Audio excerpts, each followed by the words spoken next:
ಹತ್ರ 6-7 ತಿಂಗಳಾದ್ಮೇಲೆ ನಾನ್ ದೇವಸ್ಥಾನ ಒಳಗಡೆ ಹೆಜ್ಜೆ ಇಕ್ದೆ. ಯಾಕಂದ್ರೆ ನಾನು ಒಬ್ಬನ್ ಬೆಳೆಯೋದ್ ಬಿಟ್ಬಿಟ್ಟು ಬೇರೆಯವ್ರು ಎಲ್ಲಾರನು ಬೆಳೆಸ್ತಾ ಇರೋ ದೇವ್ರಿಗೆ ಅಟ್ಲೀಸ್ಟ್ ನನ್ ಮೇಲೆ ಸ್ವಲ್ಪ ಕರ್ನೆ ತೋರ್ಸಪ್ಪ ಅನ್ಬಿಟ್ಟು ಕೇಳ್ಕೊಳೋದಕ್ಕೆ ಸೀದಾ ದೇವಸ್ಥಾನಕ್ಕೆ ಹೊಟ್ಟೆ ಬಿಟ್ಟೆ. ಹಾಯ್ ಗೈಸ್, ನಮಸ್ಕಾರ ಕಣ್ರಿ ಎಲ್ಲರಿಗೂ. ಎಲ್ಲರೂ ಹೇಗಿದ್ರ ಗೈಸ್? ಚೆನ್ನಾಗಿದ್ರ ಅಂತ ಅನ್ಕೊಂತೀನಿ. ಚೆನ್ನಾಗಿರ್ಬೇಕು ಅಷ್ಟೇ ಕೇಳಿ. ಏನಾಡೋ ನನ್ನ ಬ್ಲಾಗ್ಸ್ ಎಲ್ಲ ಅದಕ್ಕೆಲ್ಲ ಮಸ್ತಾಗಿರಿ, ಖುಷಿಯಾಗಿರಿ ಗೈಸ್. ಎಲ್ಲರಿಗೂ ಹ್ಯಾಪಿ ನ್ಯೂ ಇಯರ್ ಗೈಸ್. ಈ ವರ್ಷನಾದರೂ ಎಲ್ಲರೂ ಖುಷಿಯಾಗಿ ಕಳೀರಿ ಗೈಸ್. ಇಲ್ಲಿ ನೋಡಿ ಈ ಥರ ಪಾಯಸ ಅಲ್ಲಿ ಒಡೆ ಎತ್ಕೊಂಡು ತಿಂತಾ ಇದ್ರೆ ಬೆಂಕಿ ಇರ್ಬೇಕು ಗೈಸ್. ಟೇಸ್ಟ್ ಮಾತ್ರ ಮಸ್ತಾಗಿರುತ್ತೆ. ಇದೇ ಥರ ನಿಮ್ಮದು ಹೊಸ ವರ್ಷ ಕೂಡ ಸಿಹಿ ಮತ್ತು ಖಾರ ಜೊತೆ ಹೋಗ್ಲಿ ಅಂತ ಹೇಳ್ತಾ I wish you all a very happy new year guys. ಅಲ್ಲಲ್ಲಲ್ಲ ಗೈಸ್ ನೋಡ್ರಿ, ಲೆಮನ್ ಟೀನಲ್ಲಿ ಬರೀ ಲೆಮನ್ ತಿಂತಾರೆ. ಚಡ್ಡಿ ಹಾಕೊಂಡು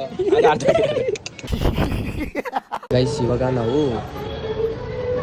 ಶಿವ ದೇವಸ್ಥಾನಕ್ಕೆ ಬಂದಿದ್ದೀವಿ ಗೈಸ್. ದೇವರೇ ಕಾಪಾಡಪ್ಪ ನಮ್ಮನ್ನ. ಬೊಟ್ಟಿಗೆ ಹೋಗೋಣ ಗೈಸ್. ಬಂದ್ಬಿಟ್ಟು ನೋಡಿ ಅಲ್ಲಿ ಕಾಣಿಸುತ್ತೆ ಬಟ್ ನಮ್ಮ ಬೊಟ್ಟೆನು ಬರೀ ಹಿಂಗೆ ಅಲ್ಲ.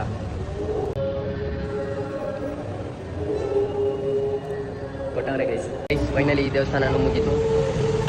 ಇನ್ನೇನು ದೇವಸ್ಥಾನಕ್ಕೆ ಹೋಗೋದು ಬೇಡ, ಇನ್ನು ಮನೆಗೆ ಹೋಗ್ಬಿಟ್ಟು ನಮ್ಮದೇ ಏನೋ ತಿನ್ಕೊಂಡು ಮಲ್ಕೊಳ್ಳೋಣ ಸಾಕು. ಇನ್ನೇನು ನ್ಯೂ ಇಯರ್ ಆಯಿತು, ಲೀವ್ ಕೊಟ್ಟಿರೋದು ಒಂದಿನಕ್ಕೆ ಸಾಕು. ದೇವಸ್ಥಾನಕ್ಕೆ ಬಂದಿರ್ತೀನಿ ಎಷ್ಟೋ ತಿಂಗಳಾದ್ಮೇಲೆ ಅನ್ಕೊಂತೀನಿ ನಾನು. ವರ್ಷನೇ ಆಯ್ತೇನೋ ದೇವಸ್ಥಾನಕ್ಕೆ ಬಂದ್ಬಿಡು.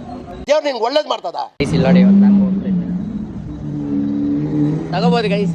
ನಾವು ತಗೋಬೋದು ಒಂದಿನ. ನೀವು ಇದೇ ಥರ ನಮ್ಗೆ ಸಪೋರ್ಟ್ ಮಾಡಿದ್ರೆ ಎಷ್ಟು ಮಾತ್ರ ಆ ಥರವೆಲ್ಲ ಬೇಜಾನ್ ತಗೊಬಿಡೋಣ. ಸಪೋರ್ಟ್ ಮಾಡಿ ಸಾಕು, ಫಾಲೋ ಮಾಡ್ಕೊಬೇಡಿ ಎಲ್ಲರೂ.